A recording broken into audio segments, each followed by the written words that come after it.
नमस्ते, मैं हूं किशोर अजवाणी। घड़ी इशारा कर रही है 9 बजे रात का। वक्त 100 बात की एक बात का। बड़ी खबर यूपी से। उन्नाव केस में लड़की की पोस्टमार्टम रिपोर्ट आ गई, जिसमें इस बात की पुष्टि हुई कि लड़की की गला दबाकर हत्या की गई थी। यही नहीं, लड़की के सिर पर चोट के गहरे निशान भी थे। एक रोज पहले पुलिस ने समाजवादी पार्टी के नेता फतेह बहादुर सिंह के खेत से लड़की का शव बरामद किया था। वहीं लड़की के घर वालों ने इस मामले की फास्ट ट्रैक कोर्ट में सुनवाई कराने की मांग की। अमित पांडे हमारे साथ जुड़ रहे हैं इस पर। अमित, और क्या पता चल रहा है इसमें?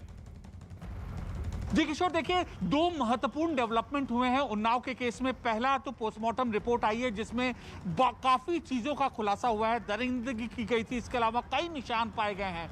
और दूसरी चीज ये है कि अदालत से मांग की गई है कि खाली प्लॉट दिया जाए जो पीड़ित हैं उनके परिजनों को, और इसके अलावा सरकारी नौकरी दी जाए, और इसके अलावा पुख्ता जांच इस पूरे के पूरे मामले में की जाए। अगर सिलसिलेवार तरीके से हम देखें तो जो पीड़ित परिवार है उसके मुताबिक पुलिस ने इस पूरे मामले में जांच ठीक से नहीं की, और इसीलिए यह मामला आगे तूल पकड़ता हुआ दिख रहा है। तो उन्नाव केस में पुलिस ने दूसरे आरोपी को भी गिरफ्तार कर लिया। गिरफ्तार आरोपी सूरज समाजवादी पार्टी के नेता फतेह बहादुर सिंह के बेटे रजोल सिंह का साथी है, जो इस मामले में मुख्य आरोपी है। और एक रोज पहले उसी की निशानदेही पर 2 महीने से गायब लड़की का शव बरामद किया गया था। आरोप है कि रजोल सिंह और सूरज ने पहले उस लड़की की हत्या की और फिर दोनों ने मिलकर उसके शव को खेत में गाड़ दिया था। एक अभियुक्त और जिसमें गिरफ्तार किया गया है, सूरज जिसका नाम है, रजोल सिंह पहले ही गिरफ्तार करके जेल भेजा जा चुका है। जिस खेत से लड़की का शव बरामद हुआ वो खेत समाजवादी पार्टी के नेता फतेह बहादुर सिंह का है, और ठीक उसी खेत के बगल में उनका एक आश्रम भी है। तस्वीरों में आप देख सकते हैं कि यहाँ खुदाई की गई है और यहीं से मृतक की बॉडी रिकवर की। ये बात भी सामने आई कि आश्रम में आरोपी रजोल सिंह का आना जाना लगा रहता था, जहां उसका एक कमरा भी बना है, और कभी कभार वो वहां रुकता भी था। लेकिन ये बात अभी तक साफ नहीं हो सकी है कि आरोपी रजोल सिंह लड़की को आश्रम में लेकर आया था या नहीं।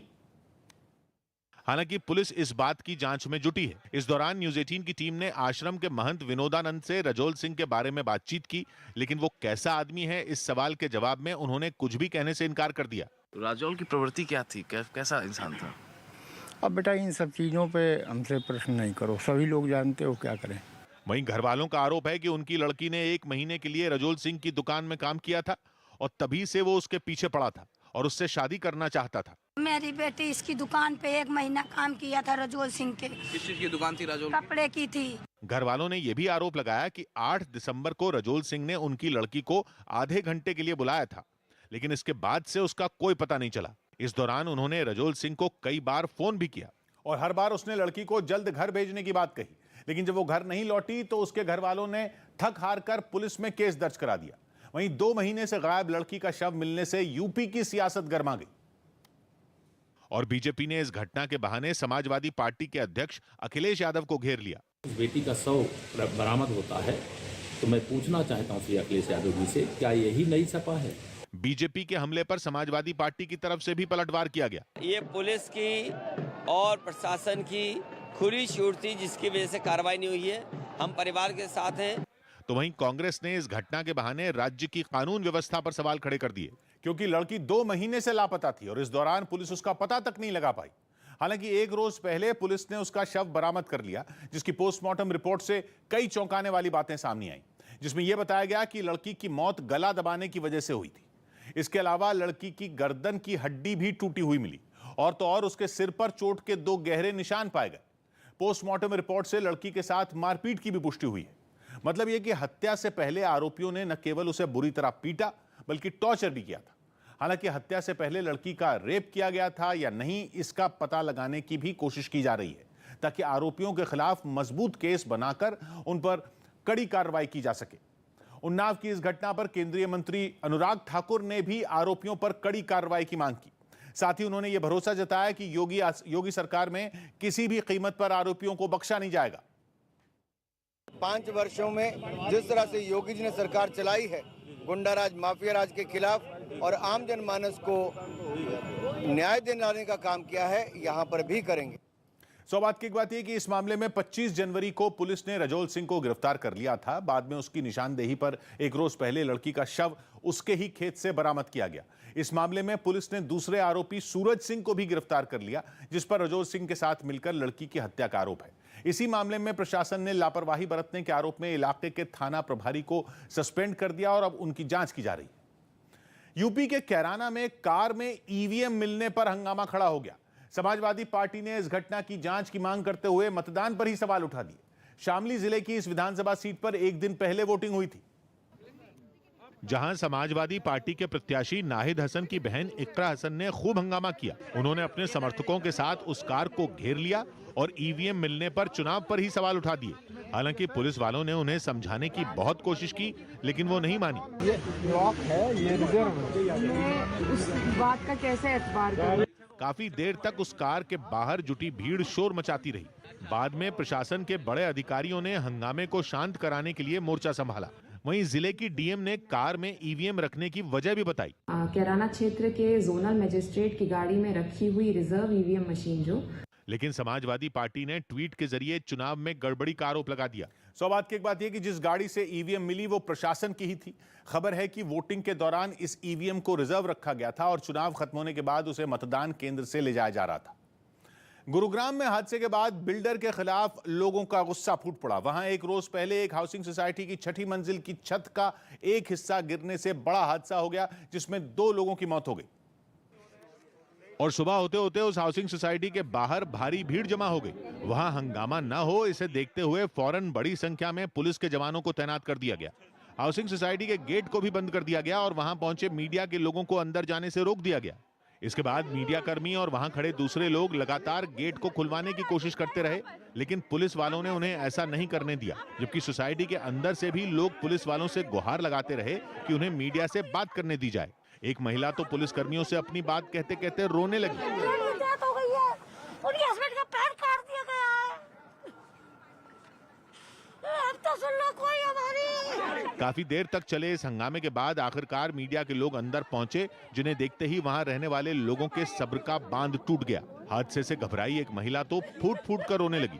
बताया गया कि कुछ दिनों पहले उस महिला के फ्लैट में भी छत का एक हिस्सा टूट कर गिर गया था। यही नहीं, गुरुग्राम की इस हाउसिंग सोसाइटी की परेशानियां बताते बताते एक बुजुर्ग का गला भर आया। हमारी पूरी फैमिली है, ये एक का भी जाना हमारे लिए उतना ही दुख है जैसे मेरा मेंबर, वो मेरे ही मेंबर हैं, सभी जो गए हैं। वहां रहने वालों ने आरोप लगाया कि इससे पहले भी वहां कई बार छोटे मोटे हादसे हुए हैं, लेकिन इस बार वहां जो घटना हुई उसमें 2 लोगों की जान चली गई। बताया गया कि यह हादसा उस वक्त हुआ जब वहां के एक ब्लॉक की 6ठी मंजिल पर मरम्मत का काम चल रहा था, जिसकी वजह से छत का एक हिस्सा टूट गया और उसके मलबे के वजन से नीचे की 4 मंजिलों की छतों का हिस्सा भी ढह गया। लेकिन पहली मंजिल पर लोग रहते थे जो मलबे के नीचे दब गए। हादसे के बाद मौके पर पहुंची एनडीआरएफ की टीम वहां फंसे हुए लोगों को बचाने में जुट गई। उनका जिस तरह से पैर फंसा है और उसके ऊपर जो लेंटर का हिस्सा गिरा है उसको निकालने के लिए काफी समय लग रहा है। और पूरी रात चले रेस्क्यू ऑपरेशन के बाद एनडीआरएफ की टीम ने वहां फंसे एक आदमी को बचाकर निकाला और उसे अस्पताल भेजा, लेकिन 2 महिलाओं को नहीं बचाया जा सका। काफी रेस्क्यू ऑपरेशन था, काफी मलबा उनके पैरों पे इकट्ठा हो रखा था। करीब 16 घंटे चले इस रेस्क्यू ऑपरेशन में एक आदमी की जान बचाने पर एनडीआरएफ की टीम के सदस्यों ने एक दूसरे को गले लगाकर खुशी जताई। बात की एक बात है कि बवाल बढ़ने के बाद पुलिस ने बिल्डर के खिलाफ कई धाराओं में मामला दर्ज कर लिया। हालांकि अब तक उसके खिलाफ किसी तरह की कार्रवाई किए जाने की कोई खबर नहीं है।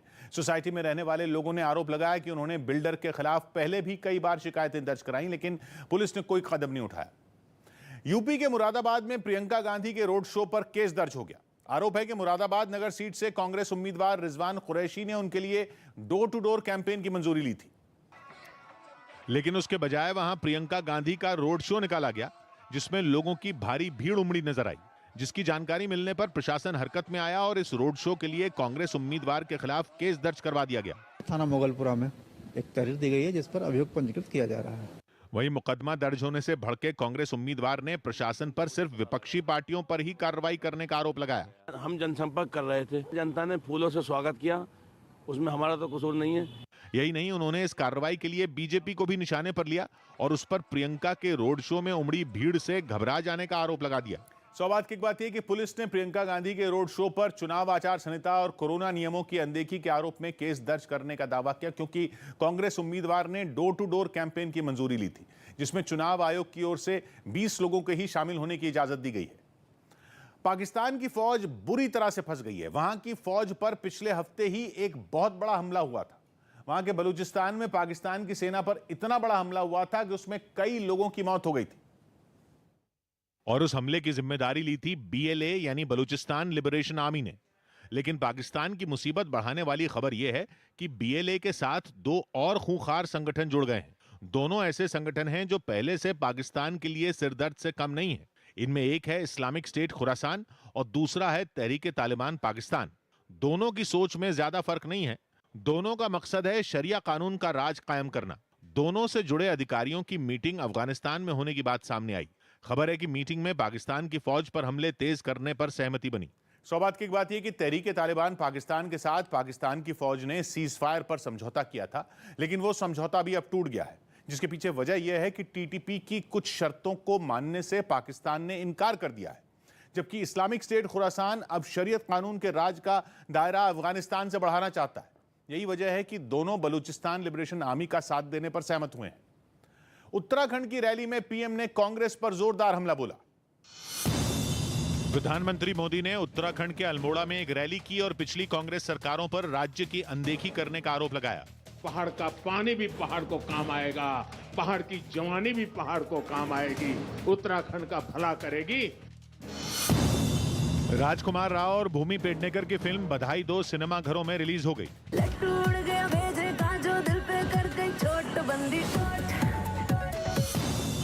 महाराष्ट्र सरकार ने साफ कर दिया कि मास्क लगाने का नियम बना रहेगा। उप मुख्यमंत्री अजीत पवार ने बताया कि इस नियम को हटाने की बातें महज अफवाह हैं। भारतीय महिला क्रिकेट टीम और मेजबान न्यूजीलैंड के बीच भारतीय समय के मुताबिक सुबह 3:30 बजे से वनडे सीरीज की शुरुआत होगी। 5 मैचों की इस सीरीज का यह पहला मैच क्वींसटाउन में खेला जाएगा। राज्यसभा में बजट पर चर्चा का जवाब देते हुए वित्त मंत्री निर्मला सीतारामन ने कांग्रेस पर निशाना साधा। उन्होंने यूपीए शासन के दौरान हुए बड़े घोटालों का जिक्र कर कांग्रेस पर तंज कसा। Rahu call is not now. Rahu call is where Congress party is. House is Amir Khan. वित्त मंत्री के इस बयान पर पलटवार करने में कांग्रेस ने भी देर नहीं लगाई। उनको तो राहु ही लगेंगे, क्योंकि उनके खिलाफ जनता की आवाज उठाते हैं। बड़ी खबर पंजाब से। नवजोत सिंह सिद्धू ने प्रचार से किनारा कर लिया है। वो इन दिनों सिर्फ अपनी सीट पर ही प्रचार कर रहे हैं। बताया गया कि जब से चरणजीत सिंह चन्नी को पंजाब में कांग्रेस ने CM पद का चेहरा बनाया है, तब से वो अमृतसर ईस्ट पर सिमट कर रह गए हैं। जबकि पंजाब में इसी महीने की 20 तारीख को एक ही चरण में मतदान होना है और इसमें ज्यादा दिन नहीं बचे हैं।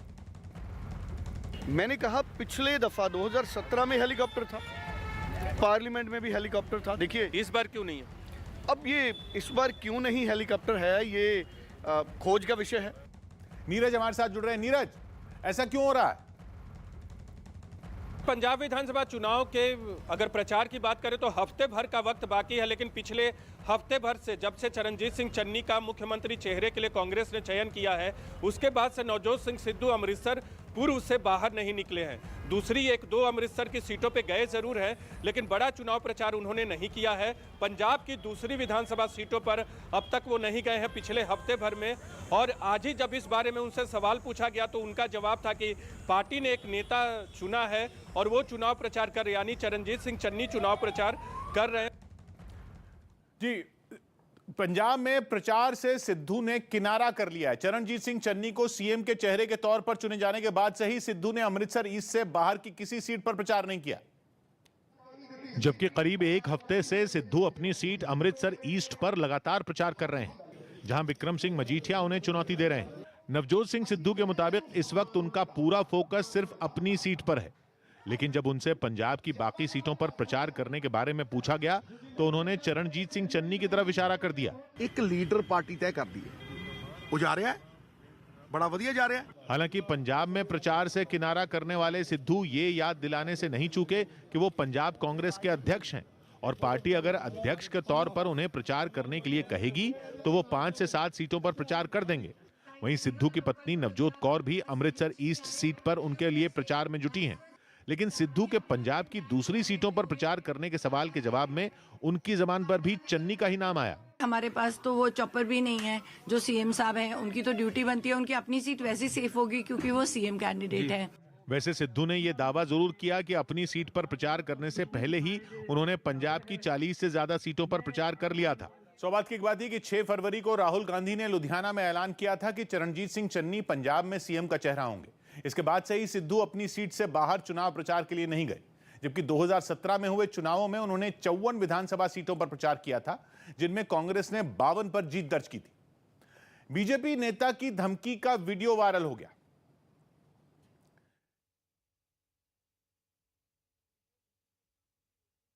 मतदान का बताया गया, जिसमें बीजेपी नेता मनीष चौहान एक पोलिंग बूथ के बाहर तैनात आरएलडी के एजेंट को धमकाते नजर आए। यही नहीं, वो अपने सामने ही आरएलडी के बूथ एजेंट का पहचान पत्र भी फड़वाते दिखे।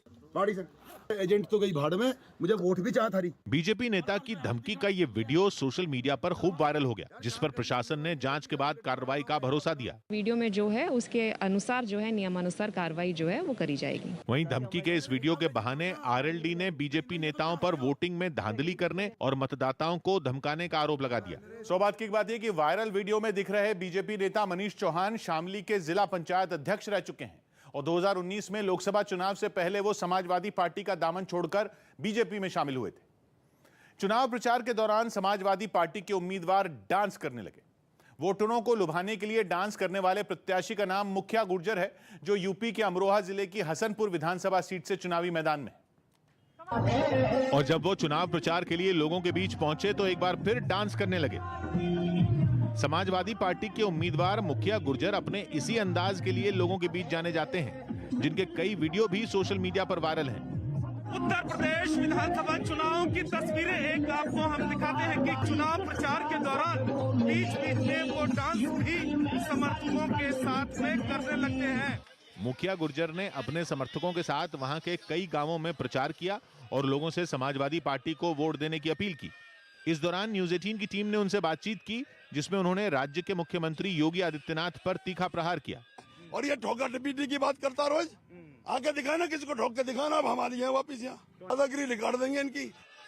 यही नहीं, उन्होंने ये भी दावा किया कि इस बार राज्य में समाजवादी पार्टी और उनके सहयोगियों की सरकार बननी तय है।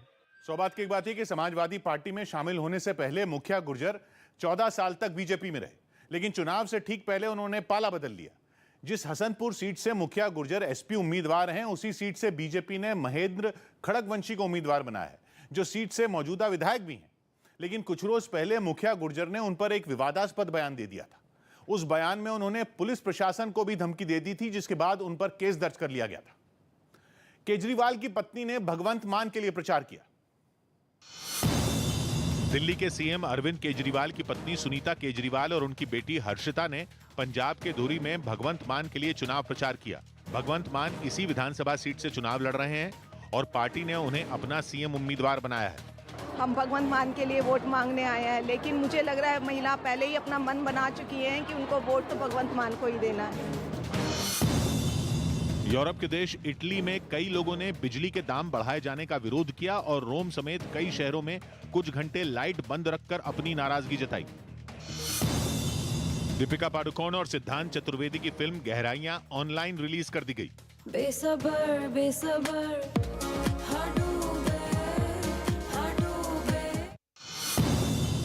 ब्रिटेन के प्रिंस चार्ल्स दूसरी बार कोरोना पॉजिटिव पाए गए, जिसके बाद वो क्वारंटीन हो गए।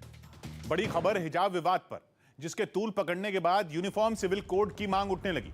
मतलब यह कि भारत में रहने वाले हर नागरिक के लिए एक जैसा कानून होना चाहिए। यह मांग की है केंद्रीय मंत्री गिरिराज सिंह ने, जिन्होंने हिजाब विवाद पर ट्वीट किया और लिखा कि प्रांत और धर्म के नाम पर देश को कोने कोने से तोड़ने की कोशिश की जा रही है और ऐसे हालात में यूनिफॉर्म सिविल कोड समय की मांग बन गई। गिरिराज सिंह पहले भी कह चुके हैं कि हिजाब विवाद की आड़ में देश का माहौल बिगाड़ा जा रहा है और अब उन्होंने एक देश एक कानून की मांग कर दी। यतेंद्र हमारे साथ जुड़ रहे हैं। यतेंद्र। जी किशोर, बिल्कुल जिस तरह से हिजाब का विवाद पूरे देश में तूल पकड़ता जा रहा है, उसमें केंद्रीय मंत्री गिरिराज सिंह ने भी खुलकर निशाना साधा है। गिरिराज सिंह ने कहा कि कुछ कट्टरपंथी देश को बदनाम करने की कोशिश कर रहे हैं। उनकी कल्पना है गजवाए हिंद बनाने की, उनकी कल्पना है इस्लामिक स्टेट बनाने की, लेकिन भारत को जिस तरह से बदनाम करने की कोशिश हो रही है उससे उनके मंसूबों को साफ तौर पर समझा जा सकता है। गिरिराज सिंह ने कहा कि उन्हें हिजाब से दिक्कत नहीं है, एक नहीं चार चार पहने, लेकिन जो विद्यालय है, जो कॉलेज है, उसकी स्वायत्ता का भी सम्मान करना चाहिए। हिजाब विवाद की आंच देश के कई हिस्सों में पहुंच गई। पिछले कई दिनों से देश के दूसरे हिस्सों में कर्नाटक के हिजाब विवाद पर प्रदर्शन हो रहा था, लेकिन अब कई राज्यों से वैसे ही कुछ मामले सामने आए, जिनमें जयपुर भी शामिल है, जहां के चाकसू इलाके के कॉलेज में कुछ लड़कियों के हिजाब पहनकर जाने पर विवाद हो गया।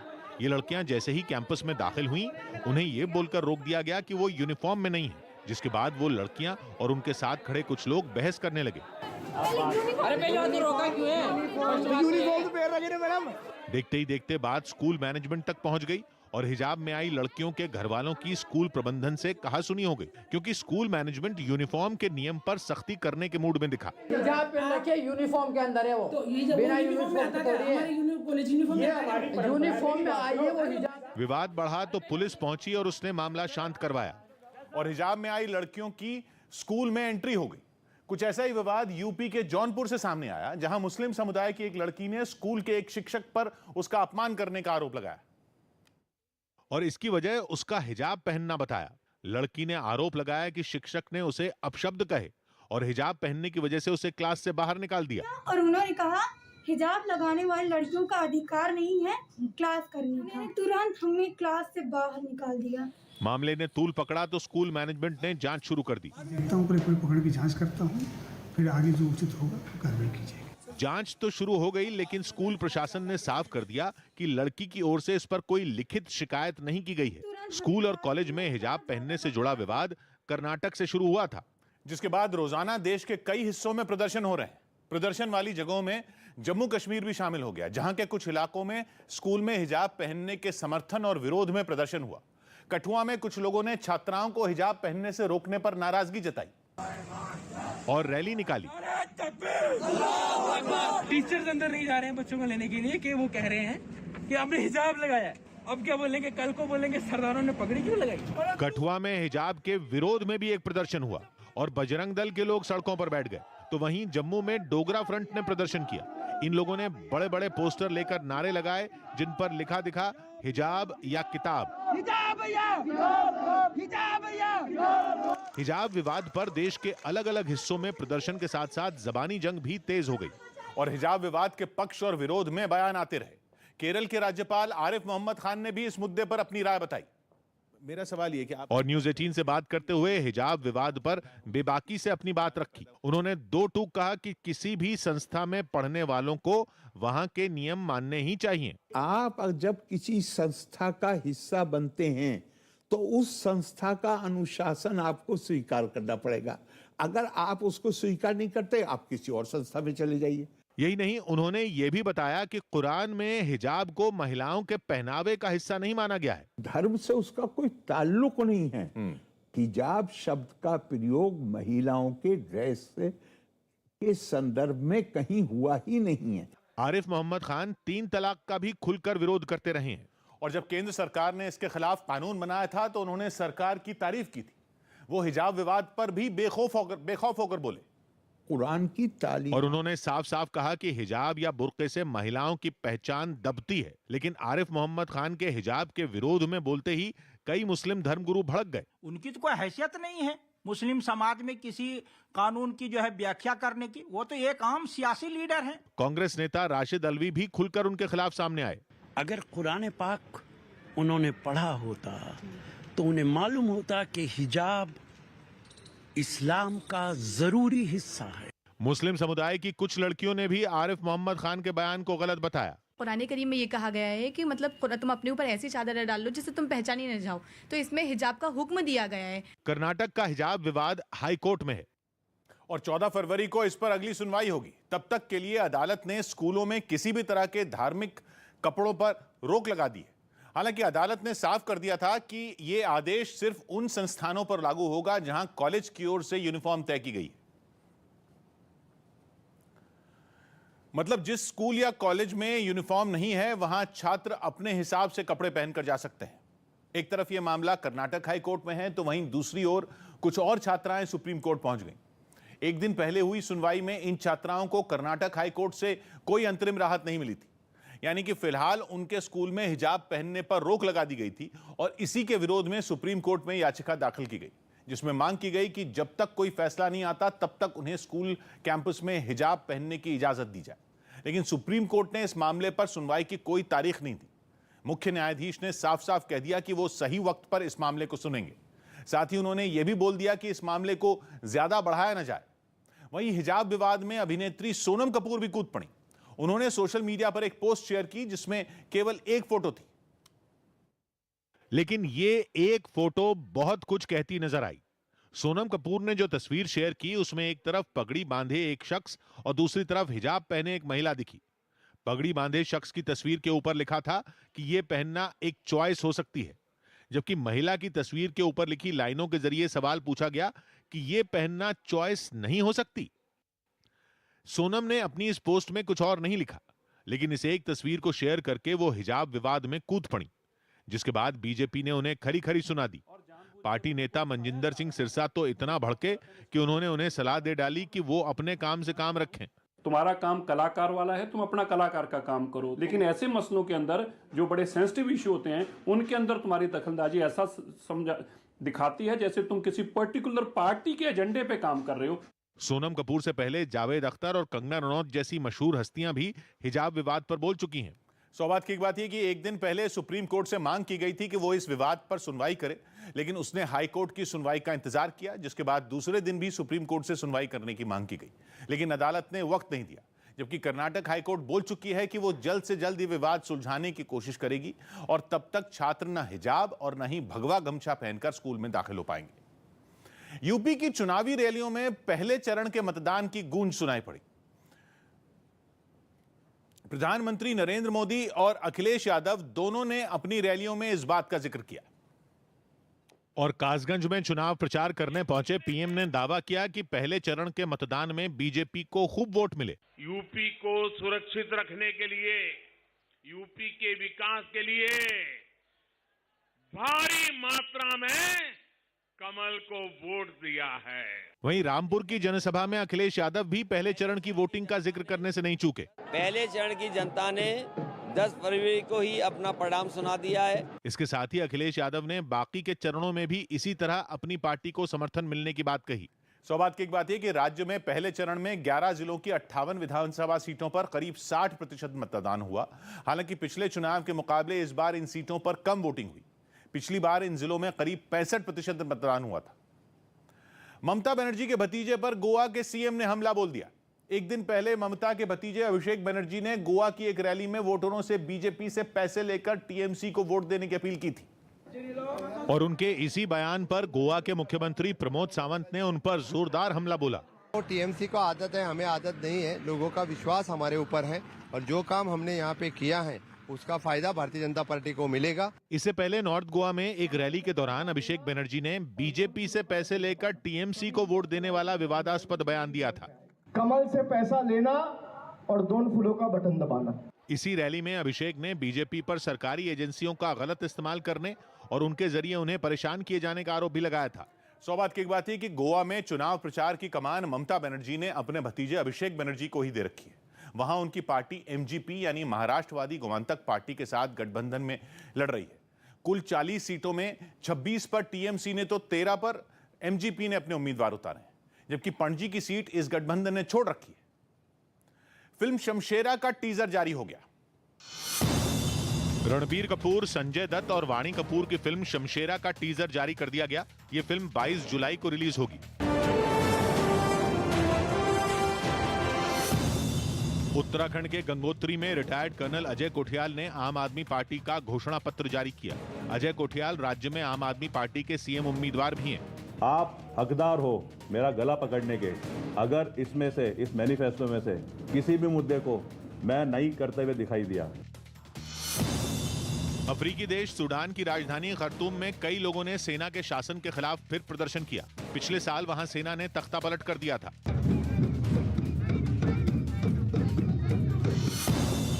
टाटा सन्स के बोर्ड ने कंपनी के चेयरमैन एन चंद्रशेखरन का कार्यकाल 5 साल के लिए बढ़ा दिया। मेरठ में एसपी उम्मीदवार के समर्थक पर भीड़ ने हमला कर दिया, जो एक दिन पहले वोटिंग के दौरान मेरठ दक्षिण सीट से एसपी उम्मीदवार आदिल चौधरी के साथ एक पोलिंग बूथ पर पहुंचे थे, जहां लोगों की भीड़ ने उन पर हमला बोल दिया और उन्हें बेरहमी से पीटना शुरू कर दिया। उन्होंने भीड़ के चंगुल से बचकर भागने की कोशिश भी की, लेकिन वो नाकाम रहे और भीड़ ने उन्हें चारों ओर से घेर लिया। इसके बाद तो भीड़ में शामिल लोगों ने उन पर घूंसे बरसाने शुरू कर दिए। घूंसों की इस बरसात के बीच वो जान बचाने के लिए जमीन पर लेट गए। इसके बाद लोगों ने उन्हें लातों से मारना शुरू कर दिया। हैरानी की बात यह रही कि इस दौरान वहां 2 पुलिस वाले भी खड़े नजर आए, लेकिन उन्होंने भी भीड़ को काबू में करने की हिम्मत नहीं दिखाई। हालांकि बाद में पुलिस ने इस मामले में पीड़ित की शिकायत पर केस दर्ज करने की बात कही, लेकिन समाजवादी पार्टी ने इस हमले के लिए बीजेपी प्रत्याशी सोमेंद्र तोमर के समर्थकों को जिम्मेदार ठहराया और उनके समर्थकों पर पोलिंग बूथ में गड़बड़ी करने का भी आरोप लगाया। साथ ही दावा किया कि इसका विरोध करने पर उसके कार्यकर्ता पर हमला किया गया। पता चला कि जी वहाँ बूथ पर भाजपा के लोग कब्जा करना चाह रहे हैं। हम जब बाहर से आए, इन पे हमला कर दिया उन्होंने। वहीं समाजवादी पार्टी ने यह भी आरोप लगाया कि भीड़ ने उनके उम्मीदवार आदिल चौधरी पर भी हमले की कोशिश की, हालांकि वो किसी तरह वहां से बच के निकल गए। सौ बात की एक बात है कि